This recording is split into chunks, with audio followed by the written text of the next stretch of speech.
Non, c'est pas bon. Ce que je l'ai dit, c'est délicieux.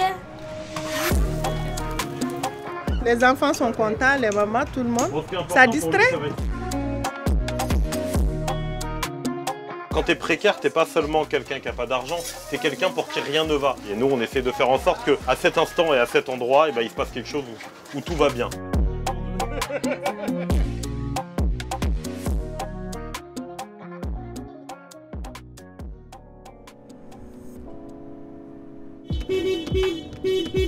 Là, on est sur le parking du Baladin, dans la zone industrielle de Chilly-Mazarin, juste à côté de l'autoroute. L'endroit rêvé pour faire un hôtel social. Hop. Donc ça, c'est le pain, le lait. On vient toutes les semaines avec le food truck.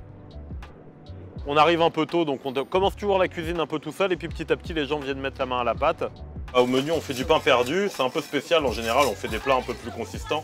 Mais là, aujourd'hui, on fête des anniversaires, donc du coup, on va faire des gâteaux à base de pain perdu.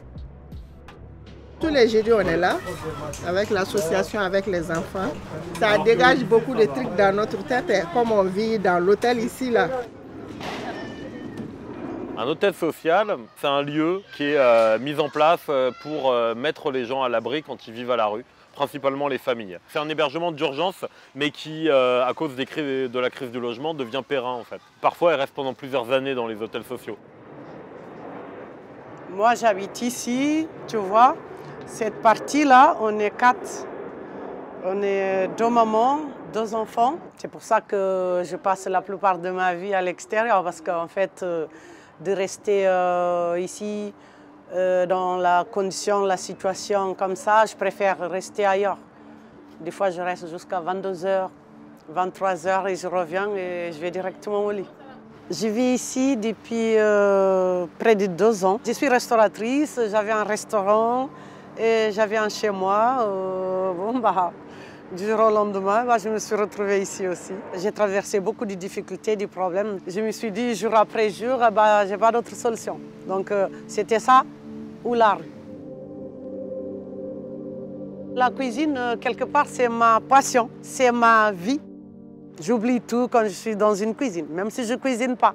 J'oublie tous mes soucis. Je pense qu'en voyant les enfants ici, cuisiner pour eux, ça m'a aidé beaucoup aussi moi-même de me remettre, de ne pas être en déprime tous les jours. Parce que je vois beaucoup de mes voisines qui sont déprimées, qui ne sortent pas et qui n'arrivent plus à sortir.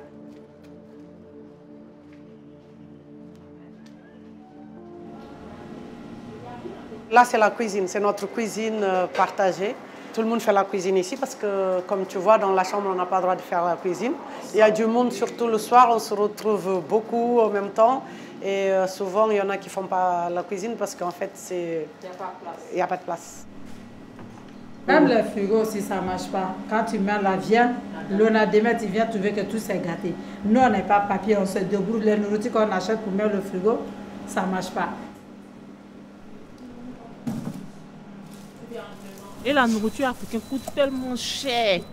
Tellement cher. Quand tu rentres dans une épicerie, quand tu prends quelque chose, si on te dit le prix, tu cries. Tu peux dépenser au moins 5 € là-bas.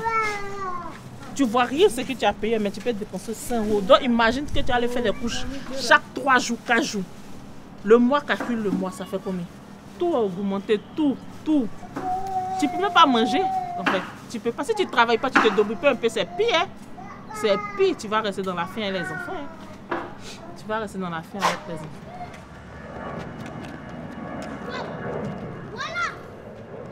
Dans le contexte actuel, avec l'augmentation des prix, nos ateliers ils prennent encore plus de valeur aux yeux des gens. Les gens me le disent souvent, leurs paniers ils explosent, ils ont de plus en plus de difficultés à trouver de la nourriture. L'objectif, c'est pas de nourrir les gens, hein, ça va être d'apporter un plus à l'alimentation. On fait beaucoup de plats avec de la viande parce qu'on sait que les gens ont beaucoup de mal à manger de la viande. On essaie de faire des plats qui peuvent se suffire à eux-mêmes. On a pas mal d'enfants qui des fois ont 1 repas par jour et du coup ça veut dire qu'une fois dans la semaine, ils auront 2 repas par jour, quoi.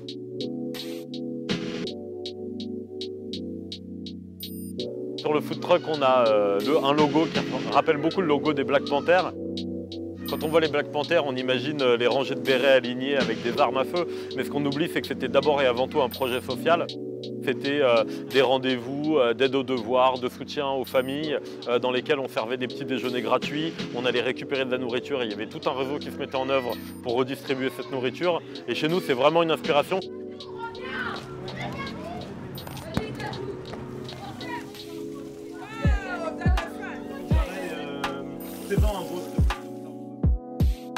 On va proposer quelque chose de chaud, quelque chose de convivial, qui va vraiment ressembler à un repas, avec une ambiance vraiment chaleureuse, un moment qu'on va pouvoir partager. Joyeux anniversaire!